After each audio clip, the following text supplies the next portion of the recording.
really excited for this interview. So we are here with Matthew Pritchard. And I'm sure a lot of people know who Matthew Pritchard is. We've been talking about it on Instagram for quite a while. But what I'm going to do is I'm going to hand over to you, Matthew, to introduce yourself. I'm Matthew Pritchard, and people will know me for Dirty Sanchez, Dirty Vegan, skateboarder, endurance athlete. That's me. You've got a lot of strings to your bow. Yeah, I've got a few strings to my bow, yeah. But I've had an exciting life for my 51 years on this planet, so I can't moan. Definitely exciting life. So a lot of people, I've been speaking to people this week saying, you know, Matthew Pritchard, and as soon as I say Dirty Sanchez, a lot of people my age, so I'm 36, grew up with you in their teens and in the 20s. A lot of people that are younger are like, who's that? And then you talk to them about the SWYD, and also your endurance running. And I think a lot of people know you from that as well nowadays. So I suppose the first question is, how did you transition from Dirty Sanchez into fitness and endurance running? Was it an easy transition, or was it something that you've always wanted to do, or is it something that you just thought of one day? Um, I've always I've always been fit because I skateboard. I've been skateboarding from the age of 15. I always did something physical to keep me happy, keep me busy. Well, that's what I did, I guess. And then when Sanchez happened, everything sort of went by the wayside, and the that kind of lifestyle took over, and it's great. It's just life just went bonkers for quite a few years, and then it took its toll, as it would do, and I sort of. I don't know. I didn't really plan it. I knew I had to start doing something, and I did the Cardiff Half when I was 15. So I thought, well, I started going to the gym. I went to the Holland House Hotel in Cardiff, and I started going to the gym in there. Remember, I like the rowing machine quite a bit, and I remember I don't know why. It's weird. I was on those rowing machines. They're hard work, isn't they? Yeah. And I got on the leaderboard for, is it the fastest? Is it 200 meters or there's some kind of challenge? I could get under 200 meters under 7 minutes or something like that. Anyway, I was in the gym doing that kind of stuff, and then I was on the running machine as well. And I thought, oh, I wonder if I could still do a Cardiff Half after not doing it since I was 15. So I started training for that, and then I did the Cardiff Half, and slowly but surely, like I said, it wasn't planned. It just happened, and I was enjoying running. I enjoyed finishing the Cardiff Half, and I guess my addictive personality sort of took over, really. And me being me, it was like, I'm not just happy with a half. I want to do a full, and then they went from a full to now I want to do an Ironman, and then if I did an Ironman, how can I go further? And I found out there was a double Ironman, triple Ironman. Yeah, and I just kept trying to find just pushing myself, testing myself, trying to find the hardest thing that I can put my body and mind through. And that's pretty much, I've been on that mission since 2009. What would you say is harder? The stuff that you used to do in Dirty Sanchez, or the stuff that you put your body through the endurance running, and the triathlons and Ironmans? Oh man, they're two completely different things.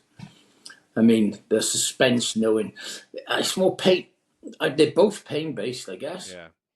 But the Dirty Sanchez stuff is more like intense pain. Doesn't last very long, but I guess the endurance stuff is ongoing.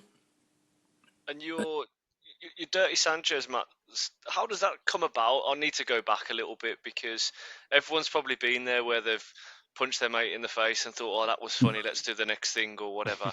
How does that actually come about? Because obviously there wasn't just you. Is it two friends getting together and thinking this would be a good laugh, let's see what happens, or how did it start? It was because we were just skateboarders. Skateboarders a special bunch of people. We were. I know Bam, you know, all this kind of stuff sort of it stemmed from Bam and Big Brother videos and stuff for skateboard orientated. And I guess that skateboarders we were just like that. And me and Dayton at the time, we were sort of, because we'd made a video called Pritchard versus Dayton.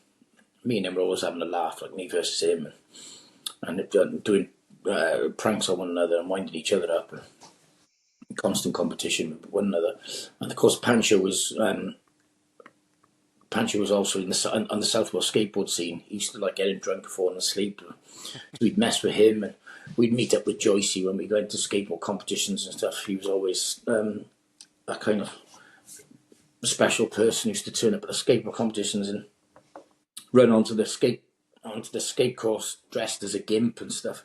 So we sort of got together and made a video called Pritchard versus Dayton with all that kind of stuff on it. A lot of skateboarding involved as well.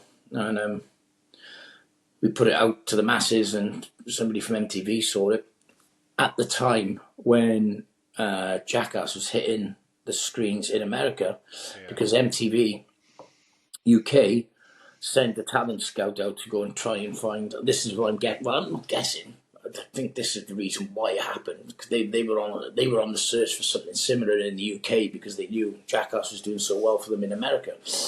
So I was working at Globe Skate Shoes at the time, so was Dayton. I was a team manager for looking after the skate team, and I had a call off a talent scout called Martha DeLapp, and she asked us to come in because she saw the video. No, she didn't see the video. She must have heard from some. I don't know how you heard of people back in the day. This was before social media. Yeah, text message or email or something like that, probably. Yeah, and she just contacted me and said, "I'll come in. I want to meet you guys." So me and Dayton went in, and we gave them the Pritchard versus Dayton video. And then 2 days later, they phoned back up. They went, right. Can you come back in again? But this time, can you bring Pancho, Joycey? So the four of us went in. Had another meeting, and that was it. Then we signed for the first season of Dirty Sanchez. That's how it came about. Amazing, absolutely. And I suppose, do you still see? I know I've seen a video with Pancho when you take him cold water swimming. Do you still see the other two as well, or is it something that's? I haven't seen Date for ages. I spoke to Dan the other day. Spoke to Pancho the other day. Yeah. Are you ever thinking about not bringing it back, but doing like an anniversary, maybe an anniversary show with Sanchez? Everyone keeps talking about it, and then there was a time, a year ago, 2 years ago. You know, the hardest thing, MTV owned the name Dirty Sanchez. Yeah. So right, okay. So we were going to do another Sanchez. Yeah. I don't think it would have been as like that, but it wasn't going to be based on the kind of stuff that we used to do. Yeah. There was another format, but it was going to be the four of us, and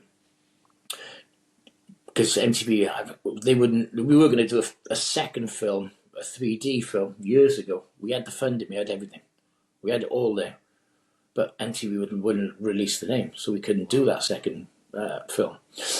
So many years gone by, and then, like I said, last year or the year before, they gave permission to use the name, and then somebody moved from the office who said you gave it the go ahead, and then I had to go through all the rigmarole again, and it just got lost in all the bullshit of media, TV, and so it's not happening again. So it's nearly 20 years ago. Well, so 2003 was started, so it's like 21 years ago that you started doing it. Do you think it would go down as well as it did then, like 21 years later? Do you think the generation, I'd watch it, don't get me wrong, but do you think the generation of snowflakes, as they're called, would you think it would go down as well this time around? Look, I know it would do well, because people. I mean, when I put a thing on my socials, it was like a meme, whatever they call them, where the Oasis come back, but this is the comeback that everyone wanted, and it was the four of us. It went mental. Yeah. And it just goes to show how much people really want to see the four of us back on the screens again. Yeah. But Hurting each as other much and as doing much as they silly want us back, things. as much as they want us back on the screens, whether this new generation of people can handle what we used to do, I doubt it very much. And I don't think they wouldn't be allowed to show half of it. So hence why I think if we were to come back, I think we'd make it more comedy based rather than just doing the. I mean, the comedy's there. We bounce off each other really well. But as for doing the really sick and twisted stuff, that would not happen these days. Talking about people appreciating it or not appreciating it, and we'll come on to this later on because I'm really interested in it. You've done some fantastic stuff in your socials of you cooking with your mum, which is amazing. I was watching one today about the Irish because you're doing the tour of the world at the moment with your cookbooks and stuff. Really entertaining. What was your mum's thought process and your family's thought process when you were doing Dirty Sanchez? What was their take on it? I suppose we thought, oh, thank God he's going to do something he enjoys doing. But that doesn't really necessarily mean that she enjoyed me doing it. But because I wasn't very academic, and so I'm guessing my mum and dad must really thought I'd think what he's going to do moving forward with his life. So I guess this turned up, and I'm pretty good at acting the clown. I always did in school. I always wanted to be a stuntman, so I guess the perfect job came my way. I guess I was really lucky, really, when you think about it. But yeah, when I told my mother half the stuff that we were getting up to and what I was doing, she's like, "Oh, look, I don't want to know anymore. just don't tell me." So she didn't watch it then. yeah, she did. Yeah, she was a little, but yeah, sometimes she's like, "Oh my God." I mean, I've put my mother through hell over the years. I guess I'm not intentionally. I don't want to worry my mother, but I guess I just like doing mad shit, I guess.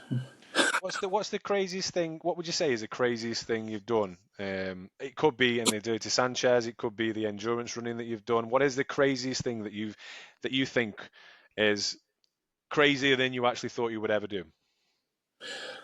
Oh, I don't know. Are things really crazy these days? I just, to a lot of people, they most probably are, but I guess rowing the Atlantic, that's something I thought would be crazy until I did it. And Okay. it is dangerous, it's tough, but I really enjoyed it. It was, I did that. The word crazy, I wouldn't really explain it. It's just a great challenge.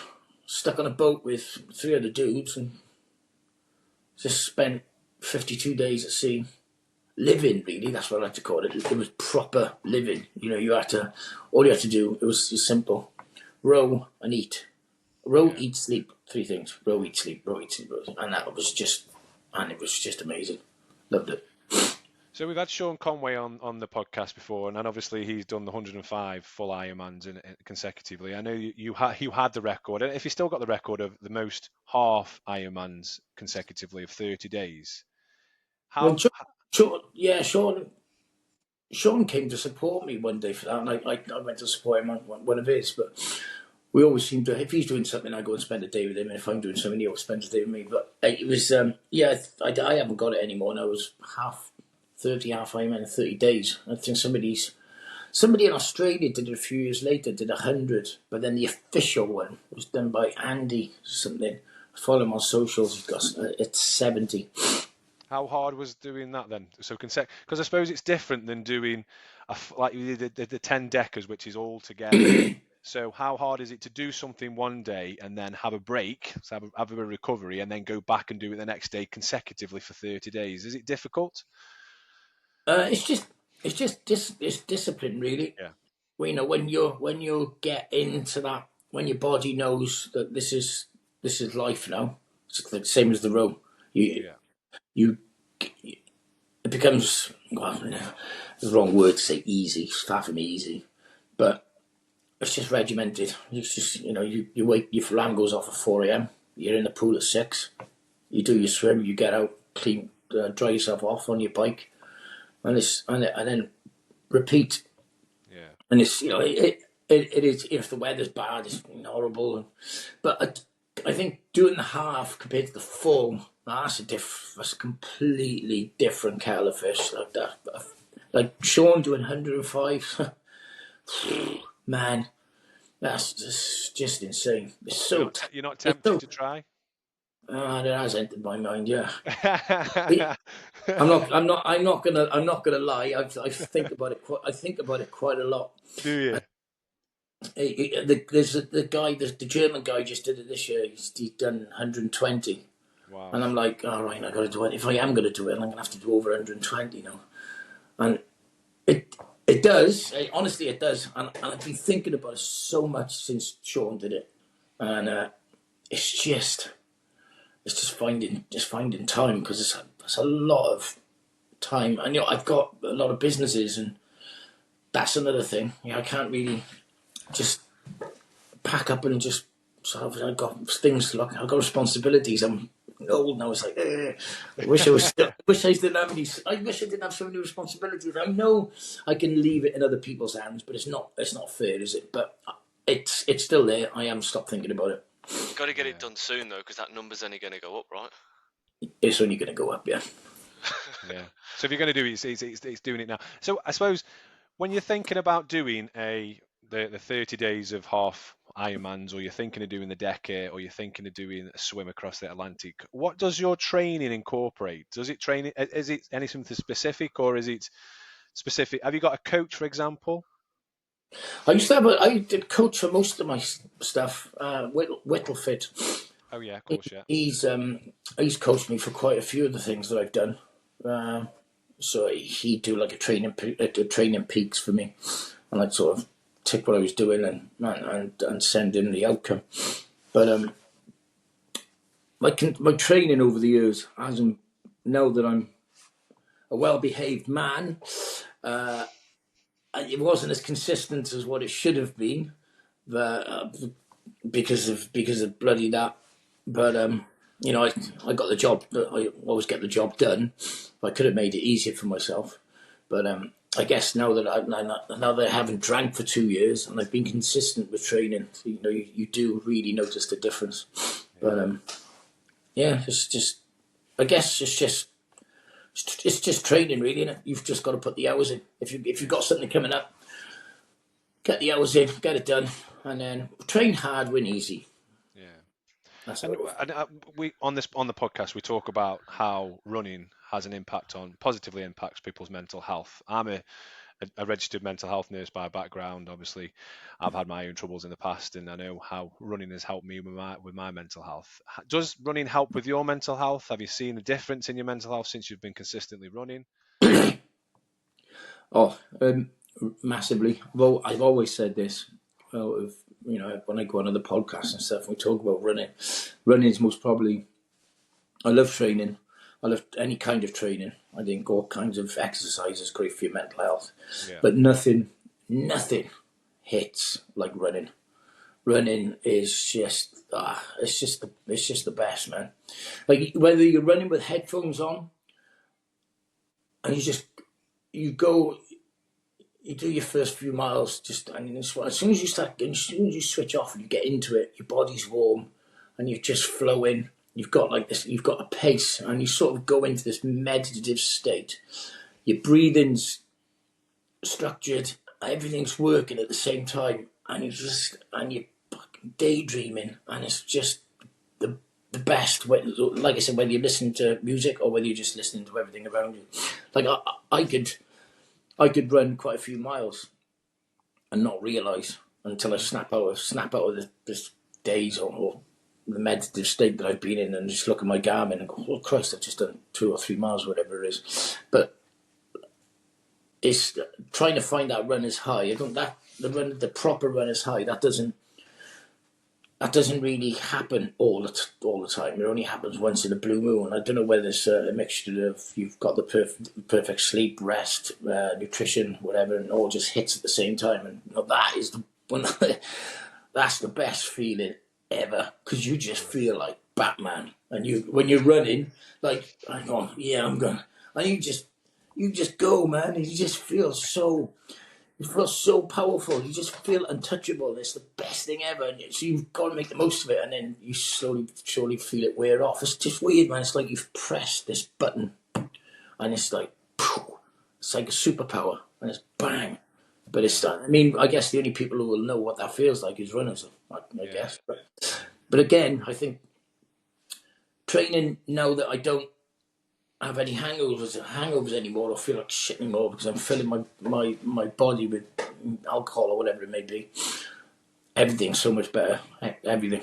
It's just I wake up in the morning, I've got a fresh mind. I go training, I got a fresh mind. I come back and I feel great. And it's just really good. Do you think that runner's high has replaced the alcohol and also the adrenaline that you would have got through Dirty Sanchez then? So the running the high that you get, has that replaced that, or? Well, like I said, runner's high doesn't happen all the time. Yeah. It very rarely happens. But I mean, the exercise is something which replaces. That's my high these days. And I haven't been to the gym. I haven't done any. Well, I did the Cardiff Half on Sunday just gone. I shouldn't have done it because I had COVID, and I just had one of my teeth taken out. But I haven't been to the gym or trained for 2 weeks because I've been ill, and I'm starting to feel it up there. But tomorrow morning I start my CrossFit journey tomorrow morning, which I'm really looking forward to. Was that something that you're training doing CrossFit then? I just want to I want to do something which I did it the other day for Meg. He was doing something for charity, and the woman wrote this stuff on the board. I'm like, what? Got to do all that? It's like, oh Christ! I was almost having puppies. I was like, Jesus Christ, that's gonna kill me. But I did it, and it was like 45 minutes, so intense. There was nothing left in my tank at all. I was completely and utterly drained. It was in a pickle, but I had such a buzz. I was high as a kite. I'm like, right, that's what I want. I need somebody to beast the living shit out of me, like on a daily, like early morning session. I found somewhere. I'm going with a friend tomorrow, and I'm hoping to do it Monday to Friday, and I just want to be come Christmas, especially spring next year. I'm going to be in the best shape that I've ever been, and I just want to get this engine. I want to get this engine powerful, and when I do enter stuff like triathlons and stuff, my body's very, very strong and powerful to be able to handle. Let's get a proper race on. Do you know what I mean? Yeah. Rather than just go in and just plodding along. Don't get me wrong, I enjoy that, but I'm 51 and I want to go for it. I want to get a beasted. Me and Ben have recently signed. I'm sure you've heard of High Rocks. So it's similar to CrossFit. So we've just recently signed up. We're doing an event in October, in a couple of weeks actually. And you're right, we just done a full simulation, and the feeling you get after doing that, you feel. I was lying on the floor, I was seeing stars at one point, but the feeling after that, you feel like euphoric because you've done something that you never imagined that you could probably do, and like you say, your tank is empty completely, but you feel so good. It didn't look euphoric when he was going round mine. Like we did the doubles version, and there was some heavy breathing going on, a lot of cursing going on. Yeah, there was. But it's good. You get that runner's high. If that runner's high has sort of gone from the running, I think this is the next thing. It's like, well, you seem like you're that personality that's constantly looking for that next thing. A bit like me, I think that's something I do quite often. I hope you get it. I hope you get it from tomorrow morning and carry. Yeah, I mean, I know I'm going to get it because even though I'm consistent now in my training, I'm not. I need somebody there on my shoulder, to get more. I just want more. I want to get more out of my training. I just stop messing about. I want to feel like I want to cry, and I feel like I've been kicked around the room and I leave the gym and it's like, yeah. Like you do to Sanchez days. Yeah. Yeah. So SWYD, so sleep when you're dead. Yeah. Where did that come from originally? I know we'll talk about your supplements in a minute, but where did the SWYD come from? Where does that? We were filming Sanchez, and I was just partying all the time, and I was cut up for days on end. And I remember we had to leave this party, and it was in Porthcawl, I think it was. We had to jump in the minibus, and I was still going. Dan Joyce was in there, and everyone was like, "Oh my god, look at this state in here." He said, "You need to go to bed," and I went, "Oh, fuck off, I'll sleep when I'm dead." And everyone just started laughing, and it just stuck. So that's, I mean, back then, sleeping in dead meant, like, it meant a different thing back then, but I guess it still means the same thing, because it just means live your life to the absolute full. Yeah. I know, and back then it was partying non-stop, and I was barely sleeping. I was just loving it, loving every minute, and just trying to grab as much out of life as I possibly could. And I guess it's pretty much the same these days, but in another way, I guess. And is that why I've seen that you setting alarms at 5 o'clock, you're doing your exercise, you're going out with Lemmy the dog, who's a superstar on your social media, and then you obviously got your job, your daytime, your business, and that sort of stuff. Are you cramming as much into your days as you can? What's your downtime look like at the moment? I don't tend to have. Well, I do in the night. It's like I said, I wake up at 4, and I get on with what I need to do. And I guess my downtime is in the night. It's just I don't go out anymore. I don't watch TV. I just constantly working, really. I mean, even when I say downtime in the night, it's answering, it's getting back to social media messages. There's TikTok, there's Facebook, there's Instagram, and there's messages coming from. There's just so much happening. I think these days it's very hard to completely switch off, especially when you do what I do. It's just like I'm constantly on my phone, constantly. Like everything I do is just through that, and when you look at it, it's quite. It can't be good for you. No. But it is what it is. You can't leave people hanging, and if I leave it a day, then you've got more to catch up the next day. So you've just got to get it done. And I go to bed early. Go to bed 9 o'clock. Do you think that's why you enjoy the exercise so much, though? Because you haven't got the phone attached to you, and you actually get in an hour or a bit more than an hour to yourself to do your exercise, and actually that space from that. Yeah, I guess it's just. When I'm in the gym, though, like I'll watch, like in between sets, I'll use my phone.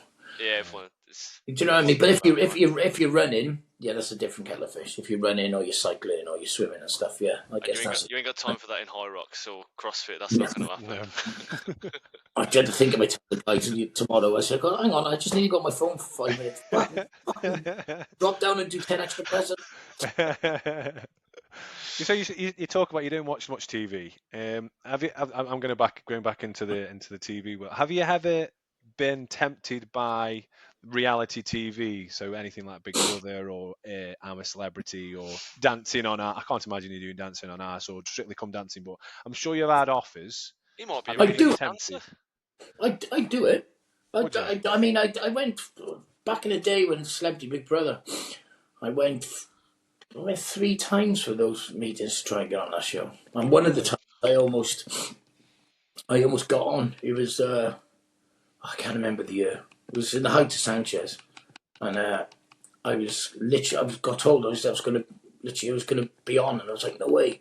And I think it was Christmas Eve. I was having a party around my house, absolutely ruined. And my agent phoned me up and said, "I just missed out in the last minute because for some reason they wanted me to go in. Boy George is meant to be in the house that same time, and they wanted me to be in the house the same time as Boy George, but Boy George had a court date, and the judge wouldn't move the court date to let him be in the house. So hence why I didn't go in. And I don't know why they wanted to put the two of us in together. I was going to say, what's the connection there between you and Boy George? I don't know him, but yeah, that was the closest I got. But I mean, I don't think I'd go into Celebrity Get Me Out here because it involves eating animals and stuff. But yeah, true. Yeah, but yeah, I'm game for. I'd like to go on SAS Who Dares Wins, and I did go for the meeting and the interview, and I didn't get it. But Yeah, it is We'll what it is, I start a guess. petition. We'll start a petition. Get Never, Pritchard never on. say The never. SAS Who Dares wins. Yeah, absolutely. Never Yeah. say never. So if we talk about your supplement brand then, so in terms of obviously all the training and the endurance sports that you're doing, and what supplements have you got in the SWID brand? And is it focused more on recovery or? Well, we got protein shakes. We got I got here actually. We've got the chocolate ice cream. Got the pre-workout. We've got the Hydro V, and we got the gummies as well, the B12 and apple cider gummies. But I started it because, I mean, I've been using. I mean, I guess you do as well for running, using supplements for years, ever since I started getting into all this kind of fitness and running and triathlons and stuff.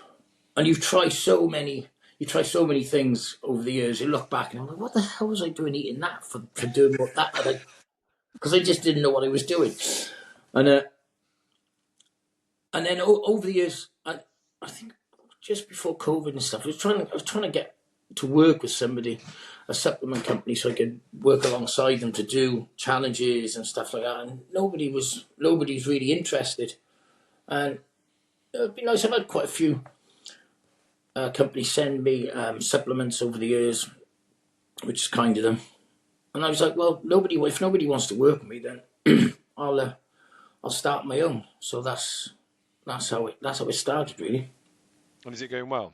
Is it? Yeah, it's all right. I mean, it's early doors, but also as well as with the vegan protein shakes. I don't know if you've tried any of the vegan protein shakes on the market. There's so many that taste like absolute shite. So I wanted to produce a protein shake which actually tasted, which was nice and creamy without having the sandy, gritty taste in your mouth. Yeah. It's nice and creamy with a nice taste. So anybody, not just vegans, anybody can just enjoy the protein shake. And I think I got it banged. I think I banged the nail on the head, to say. Bang the nail on the head into something that you shouldn't have done when the Dirty Yeah. Sanchez days. So, and also you've got Dirty Health as well. So that's working alongside other people, and I believe you get like an 8-week program or something, and you get like a test to test your sensitivities. Do you want to talk a little bit about that as well? Yeah, I started Dirty Health with with Craig Armstrong. Yeah. I met him when I was doing that stuff with Panch and Nige. Met him, I think it was February time. We did the food sensitivity test with him. I've always wanted to do that kind of thing, but I didn't really believe in it until I actually did it. We did the test. You take like a little prick of blood. Yeah. And they sends off to the labs. He gets the test back. So me, Panch and Nige, we had this A4 sheet full of foods that we couldn't. Well, you can eat it. It's just your body does. It's like a traffic light system. It's green, amber, red. If it's red, and they've got numbers in those colours as well. So like if it was red, 200 points, like you should definitely not go anywhere near it. So I got my results, and being vegan, my results came back and said I couldn't have soy, couldn't have white potato, I couldn't have mushroom, I couldn't have lentils, and I'm like, what are you going to eat then? I couldn't have nuts. So I went, well, I might as well just go and chow down on some grass. But I changed my diet up, and like, oh man, I just felt so much better. And with all the training that I do, I've always had this bloated gut and brown by the side and the stomach. It went, and I was like, wow. It's like, because I could never get rid of that. So it was the foods that I was eating that didn't agree with my body, which gave me all this bloating. So I was like, right, this stuff really is the shit. And Nigel as well, he's a big dude, and he broke his foot, so he couldn't train, but he kept to the diet, and he lost a stone within a few weeks, all because he was cutting out the wrong foods. Anyway, I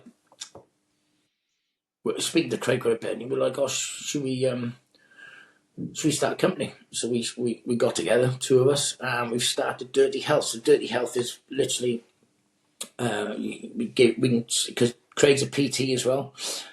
Plus he's nutrition. Katie as well, she does nutrition. So when people apply for the food sensitivity test, they get their test back, and they will then make them a nutritional plan and a diet. And on our website as well, we've got recipes and everything for people to stick to. And you can also get a training plan as well. So you've got a nutrition plan, you've got a training plan, and then you can start on your journey then to try and get into the best shape and feel absolutely amazing. Especially, and if people suffer with stuff like IBS, mental health, anxiety, there's so many problems which your food, by eating the right foods, you can get rid of those problems, and that's where Craig comes in. Also, we have therapists on board as well for people who are suffering mentally, and for people who have addiction problems and intend on trying to get sober. Because a lot of people don't realise that the food that they eat affects the gut microbe, and that affects your mental health quite drastically, doesn't it? Yeah. So is that something? What would you say is the biggest portion of people that you see using Dirty Health? Do you know? Is it? It's a mixture. This is a mixture of many different people, all ages. Yeah. And it's just, I don't know. For me, it's just what I've done in my life. It's nice to sort of help others do exactly what. I mean, especially for me, for the last 2 years, from October the 6th, 2022, when I decided to start my sobriety journey, the things that I've learned in the last 2 years, and it's just nice being able to share that with other people and help other people start their sobriety journey as well. And on top of that, with their nutrition and their training plans as well, and getting them fit and healthy. And it's just great to see. Yeah, it sounds great. We ask a question on the podcast of most of our guests. So if somebody was thinking of going into either thinking of running or starting their fitness journey, what's the one piece of advice that you would give them?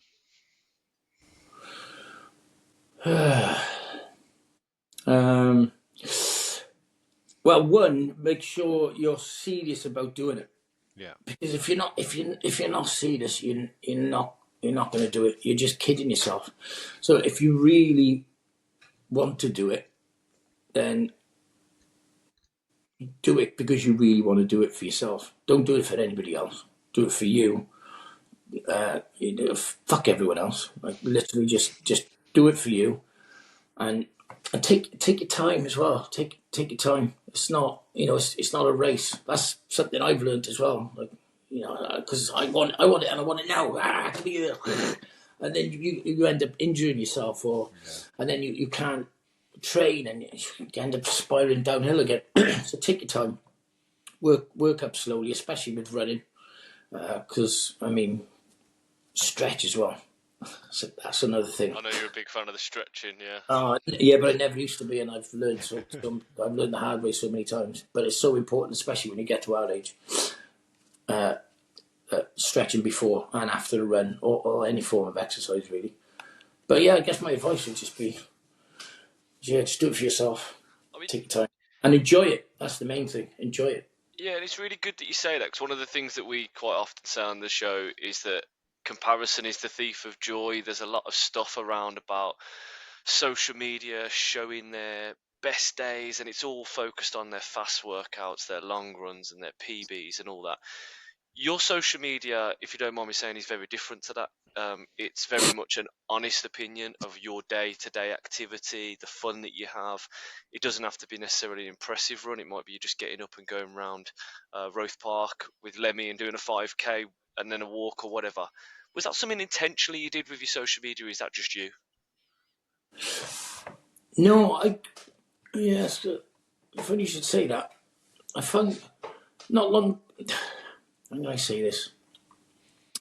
It's only quite recently that I've slowly become confident talking to the camera, my phone. I know it might come across quite strange because I've been doing TV stuff for years. I still struggle when I do TV stuff to talk in front of the camera.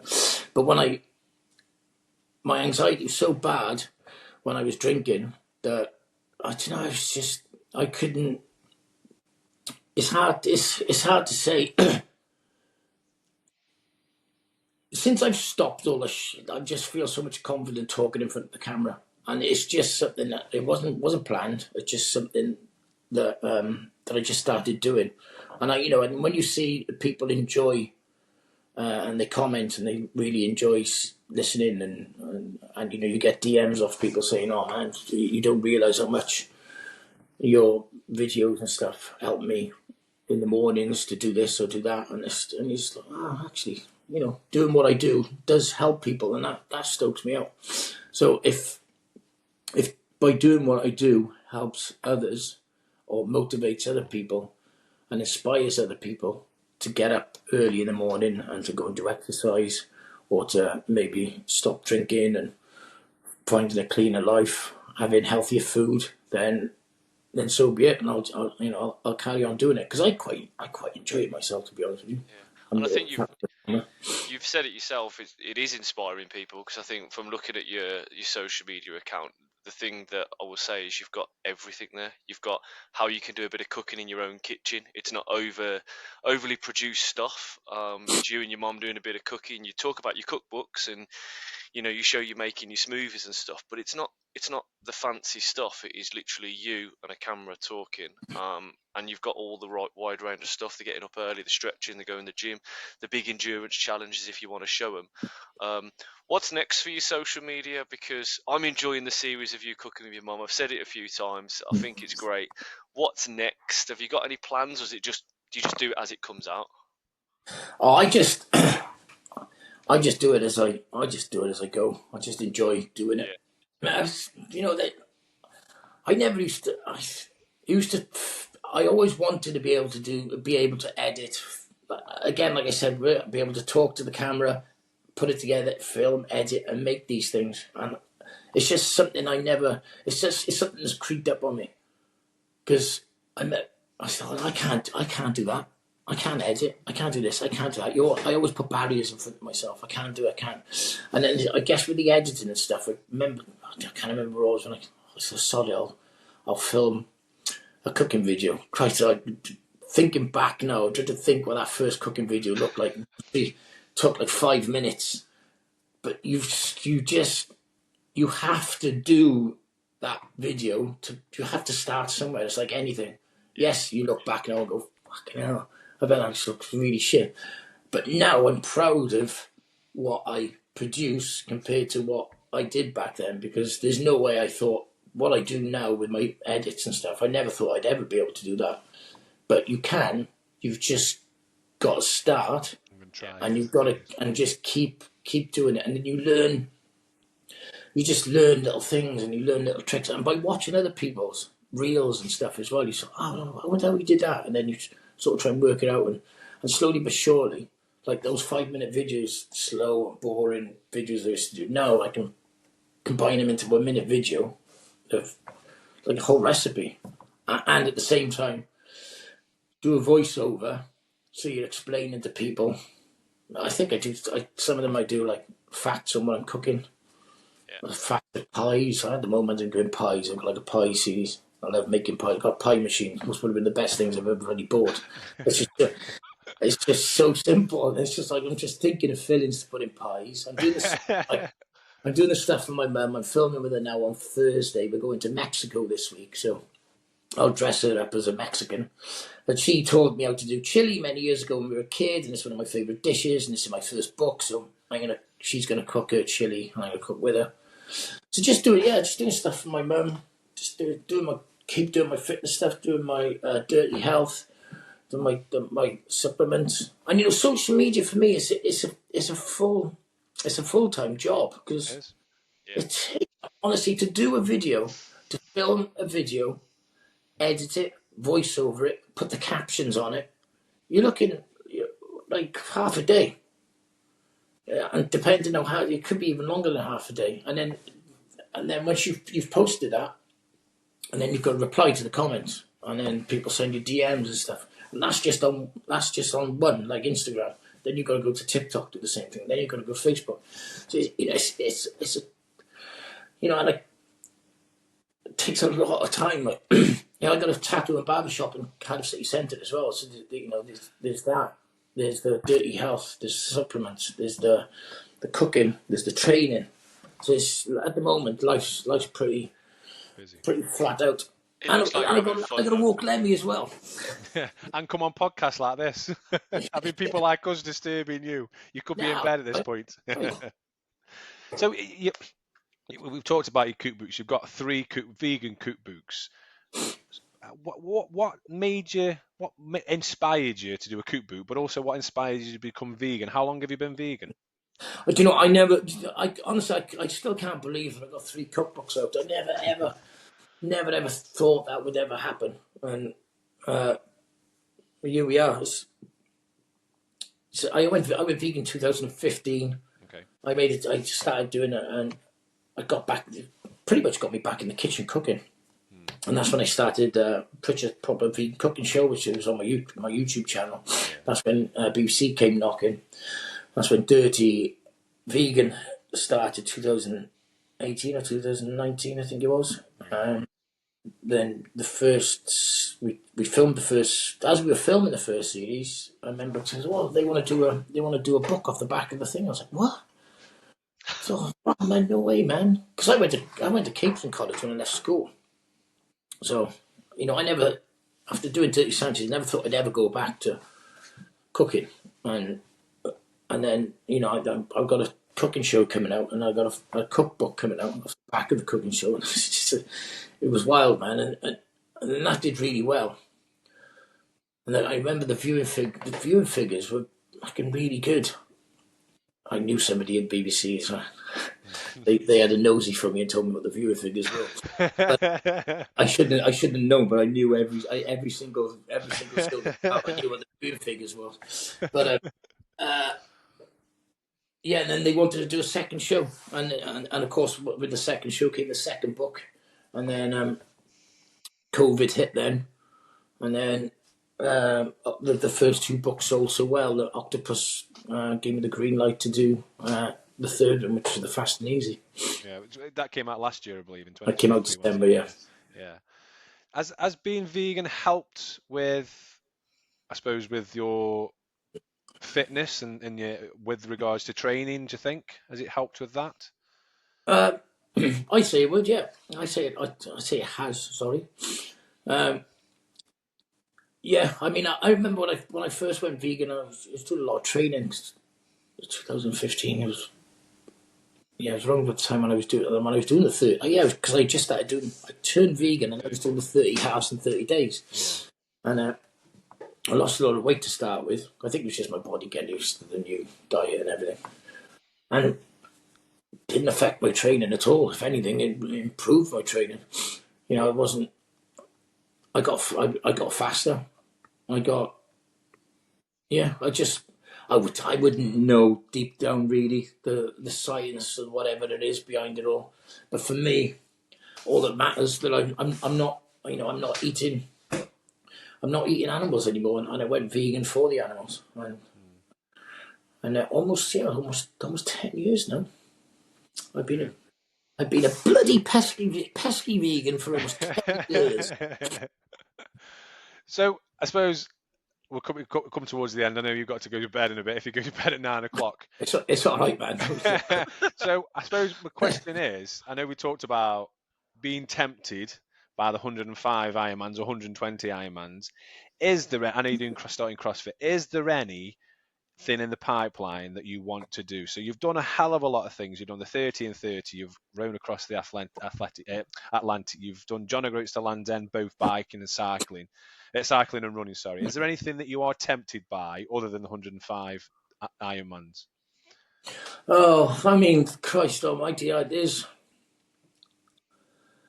lots of stuff that I want to do. I mean, I'm 51, and the old dog don't want to stop yet. I mean, I don't think I ever want to stop it. I mean, if I get to the point where I'm 90 years old, I'd want to be able to go to the start of an Ironman so I can prove to people I may be 90 after years of abuse to my body, whether it be skateboarding, Dirty Sanchez, or partying, and just to prove to people that I may be 90, I may have screwed my body, but I can still get to the start of an Ironman. Hopefully, like I'm just picturing this because maybe I may not get to 90, but you know what I'm trying to say. Yeah. I just want to prove to people I don't give a fuck how old you are. It's like the moment you say I'm retired, that's game over as far as I'm concerned. You've just said, "Oh, my life is finished." Yeah. Like there's no such thing as retirement in my eyes. Retirement is bullshit. Yeah. You keep going. Retirement is when you're 6 foot under. Yeah. When you're fucking dead. That's retirement. When you But sleep, you have when you're dead. sleeping. Yeah, sleeping. You have to keep fucking going. If you fucking stop, you're dead. Keep fucking trucking. Has the past had any lasting effect on your body, do you think, honestly? Ah, yeah, man. Jesus Christ. I mean, when I wake up in the mornings now, it's fucking hard work sometimes. Hence the And stretching. yeah, hence the stress. But I think because I started back skateboarding not long ago, but I injured my groin, and it took a while to heal. But then I knew and I keep meaning to go back because I really fucking enjoy skateboarding, and I was getting a proper buzz off it. I was doing tricks that I hadn't done for years, and I was skating with the boys on a Tuesday morning at the skate park in Cardiff, and the Friday morning. And it was just brilliant hanging out with the lads again and having a skate. But even if, oh man, but some of the slams I had, oh my God, I'd go flying and I'd know about it for like 2 weeks. And even if I didn't slam, my waking up in the morning, man, I just looked like I looked like that 90-year-old bloke trying to get out of bed. It really was painful. But I just, after about half an hour, a cup of coffee and a little bit of a stretch and stuff, you're good to go. But it's just that initial when you get out of bed.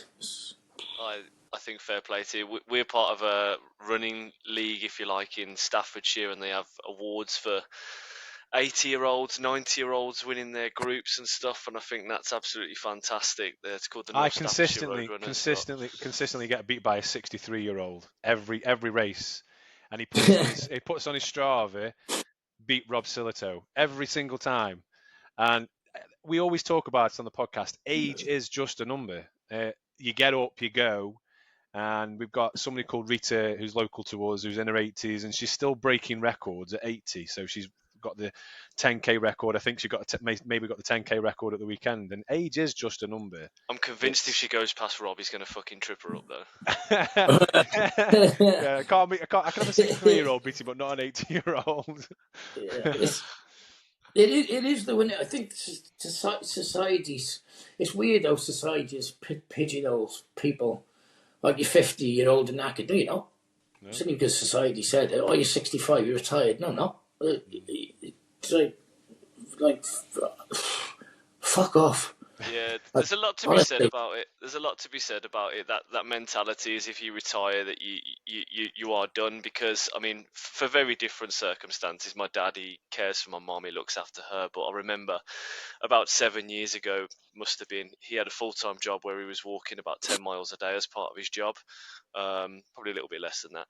But now he's stopped. He's literally just moving around this retirement village, and he's aged. And he struggles to get up out of his chair. He struggles to walk to the end of the corridor and stuff. And here's you, 51, jumping off a skateboard and rowing the Atlantic or whatever you're doing. And I think that's a lot to be said. It's keeping the mind active, but keeping the body active is even bigger story.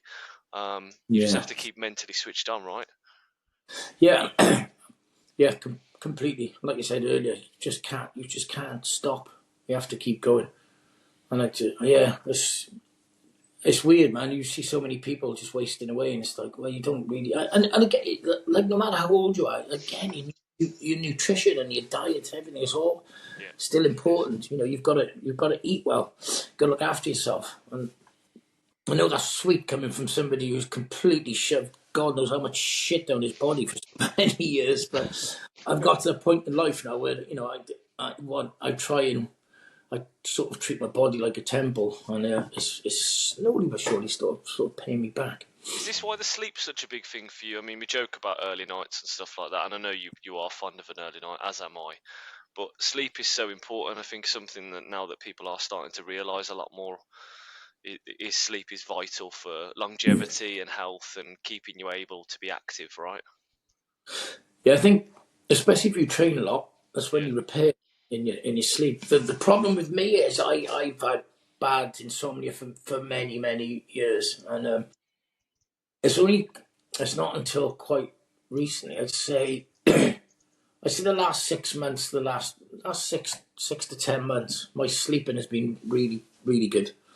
You know, I go to bed at 9, I'll get up at 4, and but before, oh man, sometimes I just have like 2 hours sleep, and I'd be up most of the night, and I'd get up, and that's all. Some it was bad at some points that I wouldn't even sleep a wink, and then I'd go through to the next night, and then I'd have a sleep. So I'd miss a night's sleep, and then sleep the second night. But yeah, and like I said, ever since I've cut the crap, everything's sort of fallen into place quite nicely now, and I sleep pretty well. I get bad. My missus, I snore really badly, and I got bad sleep apnea, which is something I have to go and get checked out actually. But she says, I can sit there and she won't breathe for like about 30 seconds, and I go, so I've got to go and check that out. Yeah, you definitely need to go check that out. Yeah. If you want to be running at 90, you need to go and check that out. Yeah. I've got one question. So we haven't asked any listeners to give us questions because I've got loads of questions. I know Ben has loads of questions. But we had a question from Robbie Burns, who is a listener to the podcast, and he's a big fan of yourselves. And he asks, if me or Ben were to join Dirty Sanchez, what would our initiation have to be? Oh, I knew that was coming. Oh. You don't have to give us an What answer. do we know? We used to have, like, what we used to do in Sanchez, that if a new crew member joined the team, they'd have to have an initiation, and that initiation was a belt, and it was like this really thick bungee rope which was tied in a knot on the belt, and on the end of that bungee was a proper knot. So they put the thing on, we'd stretch that bungee back as far as possible, let it go, and that knot would crack him in the arse and leave the biggest welt and bruise you could ever think. It was the most painfulest thing ever. And every single person who ever joined Sanchez had to do that. And that's what I made you guys do. Tell you what, It's a big shame. I haven't got one. I ain't got one. If you bring Dirty Sanchez back, I'll do it. I'll become part of the crew, and I'll do that just to be part of the Dirty Sanchez crew. You be walking around like fucking Dale Winton's had a go at you for hours or something. And the last question, we do 3 episodes a week. So the first part is a question and answering. So people ask us questions, and the third part we do the warm up on a Wednesday, the normal session on a Friday, and on a Sunday we do a cool down. And what we're doing at the moment is motivational quotes. Have you got, other than sleep when you're dead, have you got a motivational quote that you tell yourself, or when you're running, bit of a running mantra? Ah, fuck no, I haven't. No, that's fine. No, you told him he couldn't use the one that he wants to use. Yes, you could. Oh yeah, you could use sleep when you're I dead. guess my quote is only sleep when you're dead. I guess, but I haven't really. So when my missus always sends me, because she knows me, so she sends me the right quotes for me. She does that all the time. Does she? But she always hits the nail on the head. So I quite like reading stuff like that. I find it quite. Sometimes they hit the spot. Yeah. And you need to read it. So initiation for you, what I want you to do between now and in a couple of weeks, I want you to put a motivational quote onto Instagram and dedicate it to the Couch to Coach podcast. Not asking much. Let me have. I'll find one. My missus will most probably send me, and I'll be like, yeah, that's the one. Okay. I just want to say thank you for coming on. We've been speaking for an hour now, and we'll Thanks let for you having go. me, man. It's been really good, really insightful to find out your Dirty Sanchez days to what your days are like now, and what you're predicting for the future, running at 90, skateboarding at 90, maybe doing Dirty Sanchez at 90. And I'd like to get to 100. Yeah. Okay. Well, there you go then. I mean, I'd love to get to it. I can't fucking see that myself, though. But you never know. I guess people most probably run with like that guy's going to be. let's be honest, I think a lot of people thought I'd be dead by 40. But a lot of people will Like, be for me thinking, to be what is he 51 doing and on this still here podcast? and feeling better and fitter than I ever have, like, the most probably like, what the fuck? Like, shit, if that fucker can do it, then so can I. There's probably going to be a few people listening to this thinking, "Nah, it's not him. He's got to have been dead. He's got to be." I do hope you get to 100, and I'll be sitting there thinking, "Oh, there he is. He's done it. He's done it." Oh yeah, to start the countdown. Thank you very much for coming on, Matt. Really appreciate you Guys, coming on. thanks for having me.